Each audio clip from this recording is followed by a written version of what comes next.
Folks, we got a good one today. Now you might be wondering, hey, wait, that's Curtis Connor's intro, and you're right.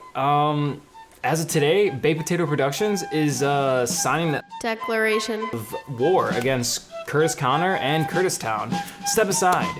It's time for Stelmach Mills, where we're building steel and we're ready for war. And we're going after anyone who's coming after us. You know, we're punching up at the competition, and so you know, Curtis, watch out. Young Baked Potato Army is coming after you, and we're gonna throw everything we got at you.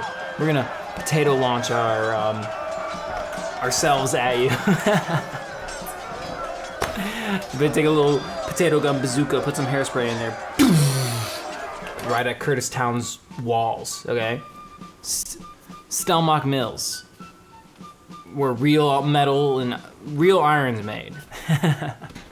No, but for real,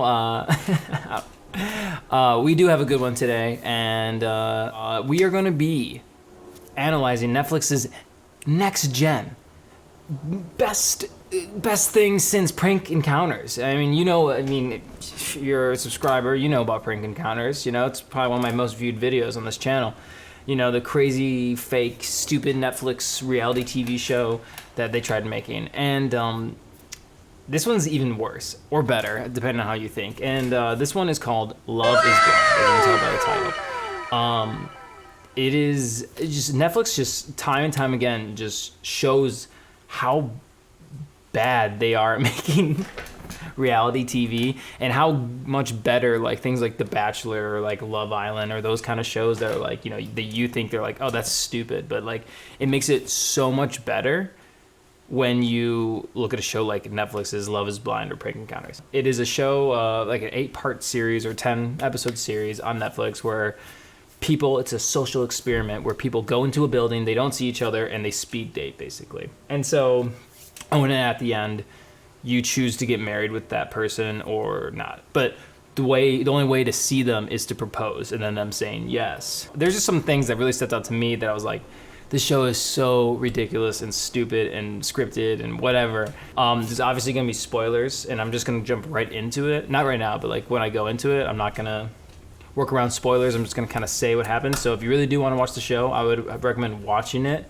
and then coming back to this video, or watch this video and then continue to watch the show, because I mean, I don't know, there's not really much there's not much that really changes knowing what happens or not. So from this point on, it's gonna be spoilers. So if you want to watch the show, click off now. And there's about 5 couples or whatever that make it out of the experiment, the cube. And so, this reminds me of that one movie. I think it's called The Cube, where they're just in this room and they just get like murdered. It's like Netflix. This year on Netflix, we are taking speed dating to a whole new level, where if you don't get chosen, you get killed. No, okay. But so we're just gonna touch on like the main people. So the main people that are dating is, you got Carlton and Diamond, Gigi and Damien, Cameron and Lauren. Then you have this kind of love triangle going. A guy named Mark Barnett and a girl named Jessica, and there's kind of a little love triangle. And then also Barnett has like a little side piece of Amber. But basically, again, how this works is that you have 30 days to get married. And so they put them into this house, and basically just the dating ensues. But there's a lot of weird things about the show. Before we even get into the dating, there were just some things that like make no sense. So like the show has like a lot of weird like sexual just like talking that they throw into. My mom calls me at least once a week and reminds me that my eggs are swimming up. Like, no lies. What about in bed? Well, I ain't timid, that's for sure. I've never had sex. That's unfortunate. Next! What's the most times that you guys have had sex in one day or night? I would say 4. Dang! Is that a lot? I expect to be pleased as a man, and I expect to please her. Don't waste a perfectly good ass. You're so forward, Barnett. You know what I'm into. Does size matter, or is it the motion in the ocean? And it just seems like weird, and I guess maybe that's something you would think about, but like the whole point of this experiment is like to know someone's personalities. One scene where the guys are like, yo, is anyone a virgin here?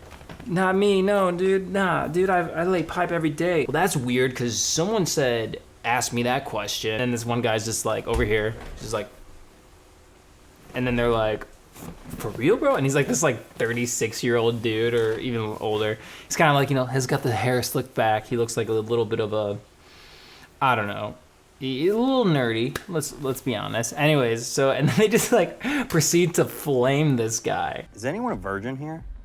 It's like, somebody asked me that. Really? Are you a virgin? Really? It's a good question, right? Because Wow. So how soon is too soon?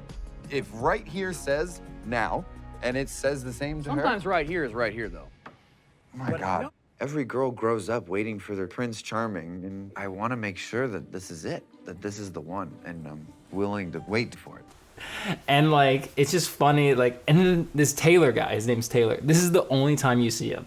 They just like literally have him in this for a scene, and then they just like, dude, you're a fucking virgin, bro. And then he's just like, well, I'm just waiting for like someone, and then nothing. You never see him again ever the show. And that's the weird thing about this show. You have like 12 people, and like half of them just feel like they're just there to like progress the plot, like, you know, to talk about sex. We got Taylor. There's this guy later on, I think his name is Roy, and like Barnett is having issues with some of this lady. Roy's like, well, you know, you got a lot of ladies. That's super cool. Like, you know, just figure out which one you like. And then that's the only time you ever see him. And it's just like, there's like a bunch of those people. We're in there, and it's like it's hard to get past that sometimes. Why was she your number one last night? Our job here is not to be in the honeymoon phase. Our job here is to find someone that we can spend the rest of our life with. And that's important. But, yeah, man, I hope you find some clarity. It makes it feel like unauthentic, and it's hard to explain unless you watch it, but if you do go and watch this show, then you'll see. And so we're gonna jump to Jessica and Mark. So I'm just gonna play this really quick, and then, yeah.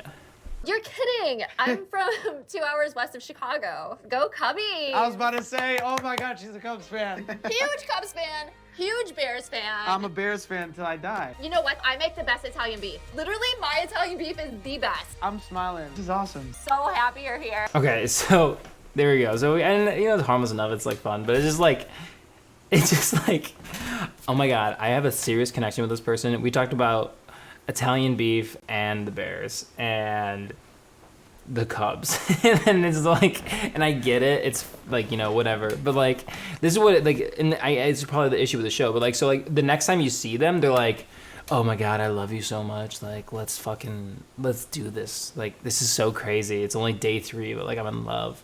And like, the show, like, that's what makes it feel so weird, because like, you only see these people for like a conversation, and you know, they're saying that they're living in this experiment house, but like, I honestly feel like they date for like 5 minutes, not 5 minutes, but like, you know, 3 hours, they're just going and talking to people, and then they go and like sleep in a hotel. Like, this is completely a set. Like, I don't even think like the side room, like, there's no apartments. They don't show them sleeping ever, which leaves me to believe that there's no beds here, which again makes me feel like it's fake. It's like the common areas and then the pods, and that's it. And then it looks like, you know, they have the camera above like the pods that like show shots, like, you know, transferring and stuff. So obviously they have access to get above these pods, which means they're probably on like a sound stage in some studio, and then they just built these rooms, and then they have these side little like places where they can chill out, and then at the end of it they go home to like their hotel or whatever, or you know, whatever it is. But like, see, like when you have like inconsistencies like that,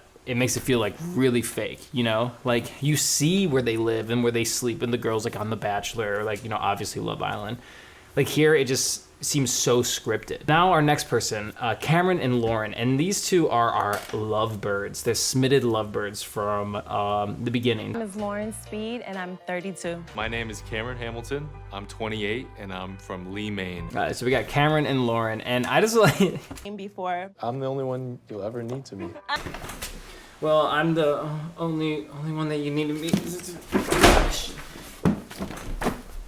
Who? some curry chicken, Oh, rice. yes. There we go. Yeah. Now we're talking. Do you He just like has no game, and he's like trying to have game, and he's like awkward even when he can't even see the girl. I could just imagine him like on a date, and like I'm not trying to.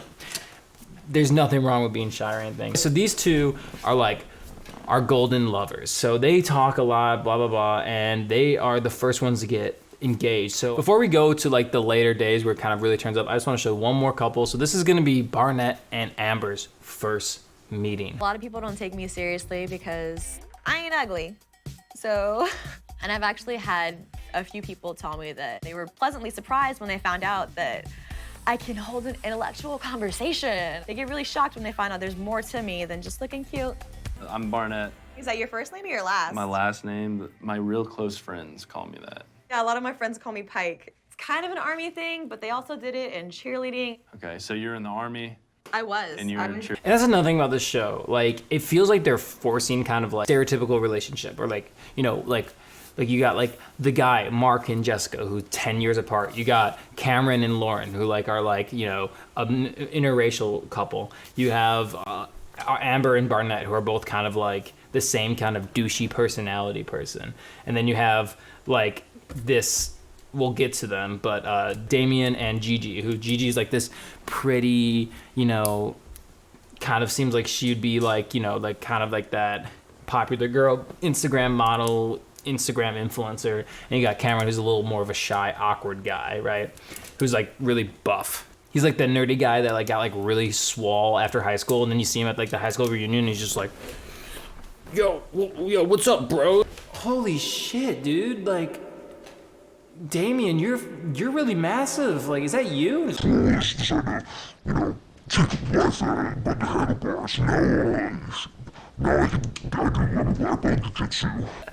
But so that's, and like these are these couples, and it just feels like it's, I mean, I don't know. It just seems like they're like trying to push these like stereotypical, oh, what would be dramatic? Oh, like, you know, like interracial couple. I bet we can get some drama. Get like Barnett, this like guy who's also like, he's an engineer, but like he acts like he's like an actor. He's like cracking jokes and like making, he's like, hey, what's up, ladies? I know engineers, and that ain't it. That ain't it. So let's fast forward 3 days to the big L bomb drop. Or longer outside. It's a roller coaster ride of emotions. I'm really excited. I can't believe, like, Cameron, Yes, I think I love you. I love you.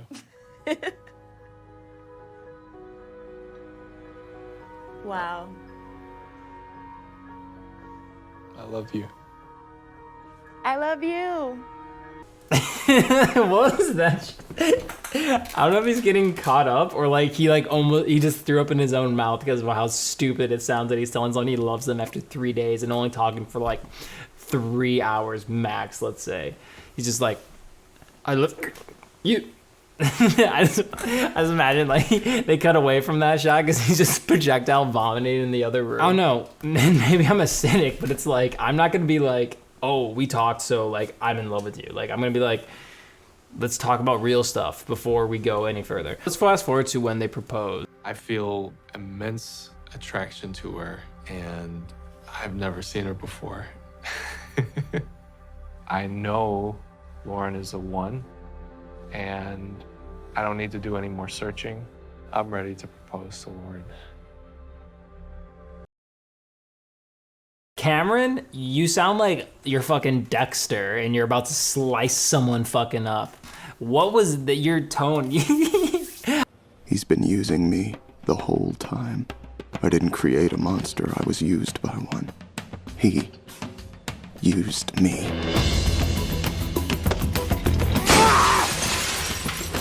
He sounds so robotic and just like a fucking murderer.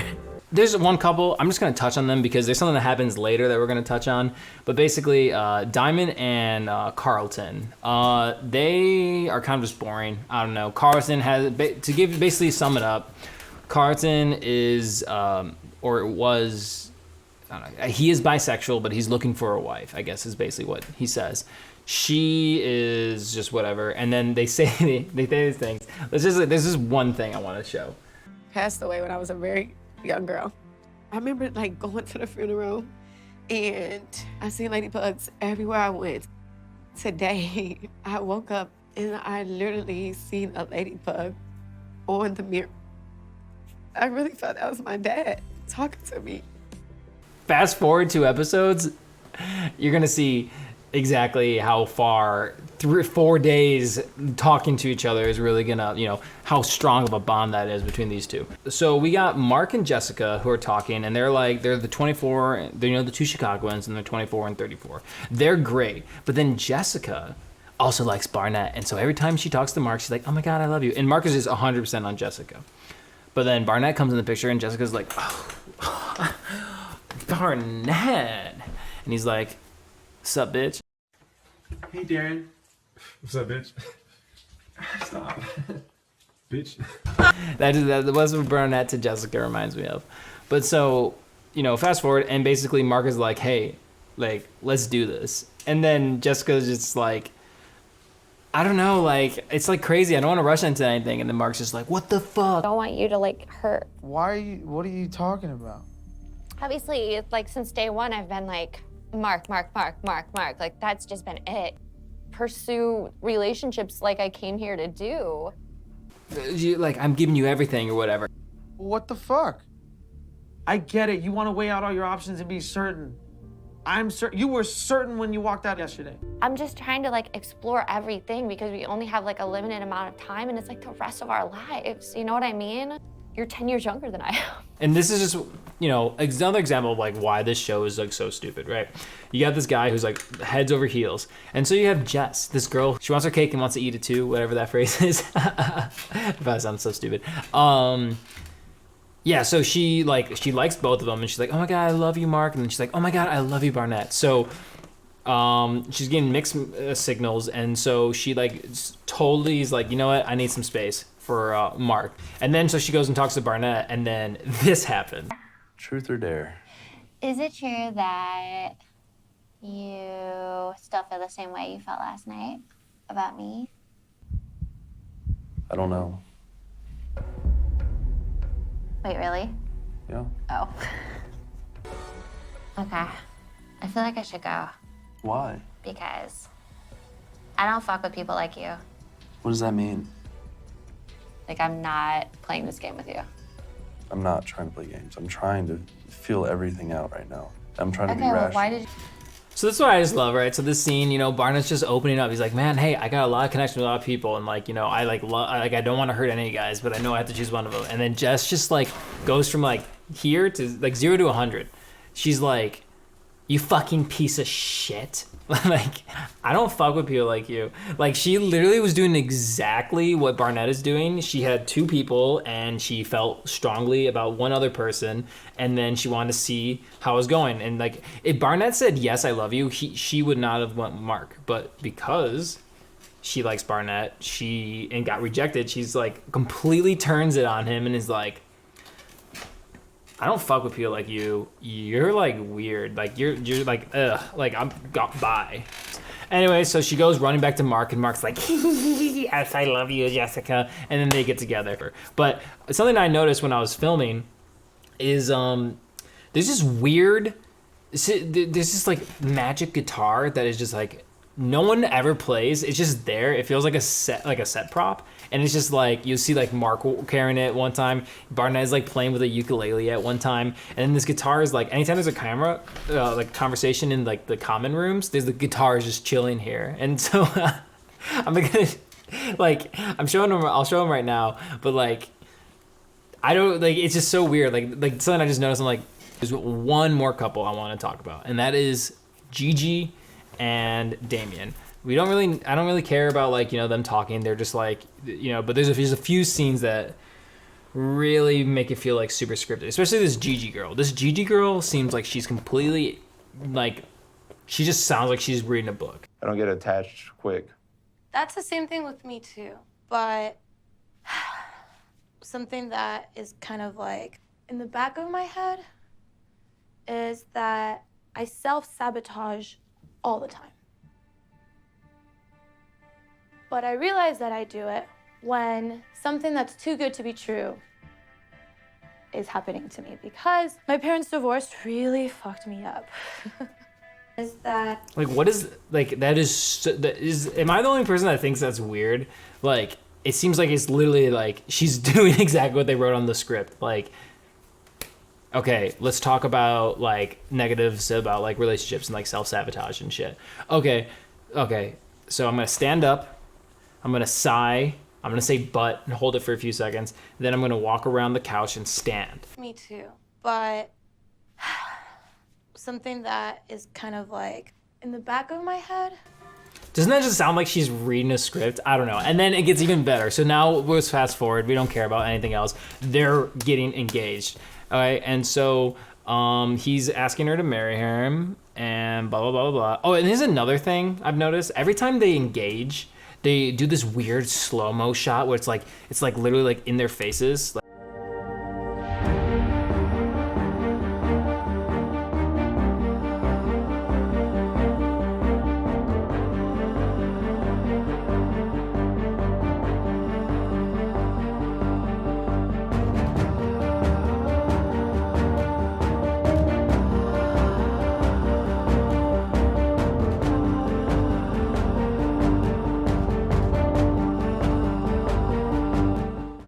And then this is probably one of the cringiest scenes of this whole thing. It's when Cameron is engaged, is like, he has this whole story, and I get whatever, it's kind of cute. Maybe you can decide if you think it's cute or not in the comments. I think it's a little cringy, or it's a little weird. But then what Gigi says is, again, feels so scripted, it's so cringy, and I don't know if she's just trying to make a statement on her 15 minutes of fame or if it's scripted, but coming into my life and letting me know what it means to live. And I wanted to give you something that meant something to me. Then I started putting things in this box. Okay. And when you open the box, what do you see? Empty. Besides my brother and my family, you have now become the most important thing in my life, and I cannot put you in that box. So I took the bow off the box, and I put the bow on my right hand. Because today, I don't just give you a piece of me, I give you all of me. I ask you, will you marry me? I wanted to tell you something. One thing that I don't believe in is roles.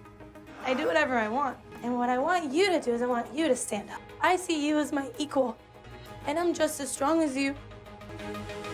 So I want to ask you, Damian Powers, will you marry me?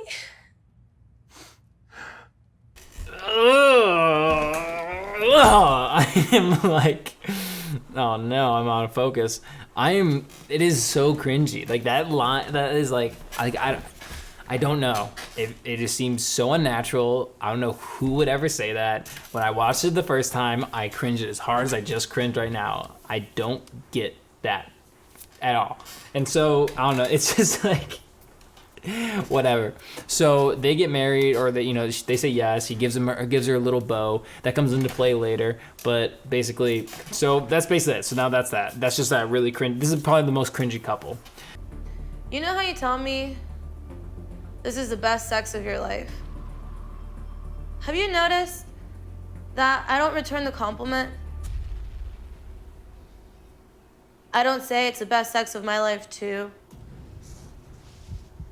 And then so I just want to finish up with one of the most, again, weirdest things is Barnett's proposal to Amber. So let's just enjoy. You are the only one that makes me feel this burning fire in my heart. But shit, Amber. Will you marry me? Yeah. Fuck, okay. Yeah. What was that? One second. What was that speech? Let's just run it back. Let me just read. I wrote it down. So, Amber. Let me just get on my fine speaking voice. Dearest Amber, you are the only one here that makes me feel the way I do. But, pause for no reason. sigh, and say, "Will you marry me?" What's that sentence structure? You're the only girl that makes me feel the way I do, but waits for 5 minutes, not actually, but like 10 seconds, right? And then it's like, "Will you marry me?" Like that right there, it just makes, it's like, it's too on the nose, Netflix producer. You're a little too on the nose. Really fake. Feels really fake. My fake alarm is going off. Ding-a-ling-a-ling, ling-a-ling-a-ling-a-ling. Fake alert, fake alert. Let's fast forward. So now they're in this resort and they put them all in the same resort. So like there's some stupid drama I'm not gonna talk about, like Barnett and Jessica's talk in person, and then Mike being like the 4'7" guy that he is, kind of like fluffs up and is like, "Yo bro, that's my girl. You had your chance. Get the fuck out of here." Diamond and Clinton, or Carlton, sorry. Diamond and Carlton. So they have a little, basically, as we touched on earlier in the video, Carlton never told Diamond that he was bisexual at some point in his life. So kind of a big thing when you're asking someone to get married, not necessarily because you're gonna be pissed at them, but just, you know, that's something that you should probably share, right? And his idea is like, "I want you to know me for me." And then she kind of is like, you know, that's weird. So they had a conversation, they talked, but then they kind of left a little bit fighting. So now this is the next morning. And so I just want to kind of just show this unfold without any commentary, and then we can talk about it after, because this is exactly why this show is stupid and shouldn't make any sense. So enjoy. Really are. Like, I get how you feel. I get that you probably feel betrayed. I kind of feel you kind of played the experiment in a way. I feel that. I feel that you weren't honest with me from the get-go. I felt like that should have been established. I feel like I was honest. I wanted you to get to know me for me. Yeah.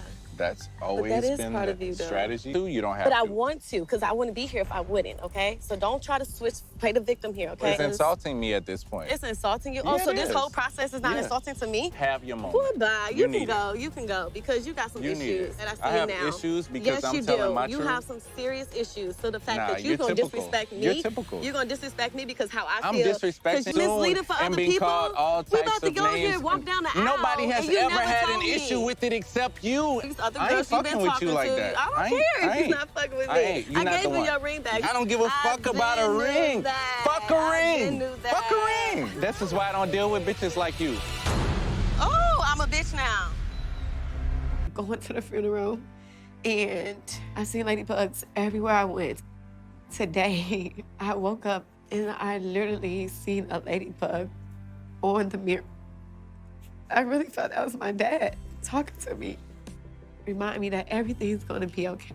Call me a bitch in my face. I don't deal with women like you. Fuck you. Fuck you, fucker. Baby! Nah, fuck damn like high. me. Fuck you. Bye. Kids, look, And watch fix- my ass to the next dick, No. boy. In love with this woman. I feel very free. I feel confident in knowing that no matter what I've been through, no matter who I currently am, that there's someone that wants to just weather the storm together. It's what I deserve, and it's amazing. Watch your wig, because it keeps sliding. It's been sliding since day one. I am? Happiest days of my life. Your wig been You sliding ain't since married day to no one. average bitch, Peace boy. out. Shut the fuck up. Peace out. I'm never gonna break your heart. I just want to like bust through the glass and just like hug you. Fuck. Oh, you so fucking. Ooh. You mad because I'm telling the truth. Any insecurities from the past ruined this for me because it's the best I've ever felt in my life. And no one can take that away from me. I have clearly realized that this is not the woman for me. She has proven herself to be ignorant. She has proven herself to be stereotypical. I feel betrayed just as much as she feels betrayed. Like, holy shit, that devolved so fast. That went from I love you, my dad visited me as a ladybug and like I know how special this is, to fucking yelling about each other's weaves and to go fuck a little boy, or not fuck a little boy, to go like hook up with some guy, and like they just over vicious to each other. And so it's like, that's exactly why this show doesn't make any sense. You can't be in a healthy relationship if you haven't had a fight or an argument or a disagreement. That is such a huge part of a relationship. And anyone who is in a relationship who is watching this knows that it's as important as how much you like the person as it is how you can react and how you can evolve and just kind of bounce from an argument or a disagreement that you have with your significant other, because those are the real moments, the hard moments, when it's really testing your relationship. So like, and like, obviously like it's, this whole thing is just like, obviously doesn't work. Like it's honestly pretty irresponsible to say you're gonna marry someone. Like that's a big deal. And like, I don't know, I know, and like there's like, you know, with divorce and everything, like, you know, it seems like everyone and their mom, everyone and their uncle has been divorced or has a divorce or knows someone who is divorced. You know, like a bunch of our population is divorced. But it's like, it should be a big thing. And I feel like this show in a way kind of trivializes marriage. It's like, oh, it's so easy. You can marry someone and then you can, and then you'll get together. Like in all honesty, the show would be just as effective as it was like, you had to get you dating and we'll pay for your wedding, but after this show you have a year to see if you're gonna actually marry the person. Actually give them some time to live together to see if they like each other, and then they'll get a wedding paid for. Kind of like how The Bachelor is, right? Yeah, they say I do after 2 months of dating like 20 other people, but then they have up to 2 years, from what my sources tell me, to actually get married until they get the ring back, and then they, you know, lose the money for the wedding. So like, yeah, how about instead of rushing into a wedding because it's fun, at the weddings, it seems like they just literally filled the room with random ass people that don't know them. Like it's like the parents of both people, and then just like random people that got out of the street, or like PAs that were working, and they're like, okay, sit down for this shot. Because some of these people don't seem like they would like know them, or I don't know. It just seems very weird, and they just don't like. They just seem like kind of uninterested. And like also like, if I had a friend, right, like, and he was on this show, I would not fly out for his almost maybe wedding. I'll if you get married and you have a party later, I'll fly out for that. But like, I'm not gonna be flying out for like them to just leave you on the altar. So like, it really makes me appreciate shows like The Bachelor and like Love Island and those other shows, which I don't even really like either. But like, this just seems so fake and so stupid and so rushed. So yeah, I'm giving. Check it out if you want, but I had to talk about it because this show, I think, was just too ridiculous not to talk about it. So I hope you enjoyed. Subscribe if you enjoyed it. I got some videos coming out. I just have a bunch to edit that are pretty, more substantial. So if you enjoyed this, stick around. It'll be a lot more fun. Leave a comment about if something you want me to watch and review, give my impressions on, or just, leave a comment. Like, I'll interact with you and we can hang out. I'll shout you out, put out your Instagram, and I'll give you a little shout out to all my subscribers. So you get like a 10 follower boost. What's up? But no, in actuality, I hope you enjoyed it. And thanks for watching if you made it all this way. And peace. I said that one time, and you said, wow, that was amazing. That was great. Every time, that was really good. It's great, but it's not fucking mind-blowing. Mind-blowing. Mind-blowing. Mind-blowing. You got to go.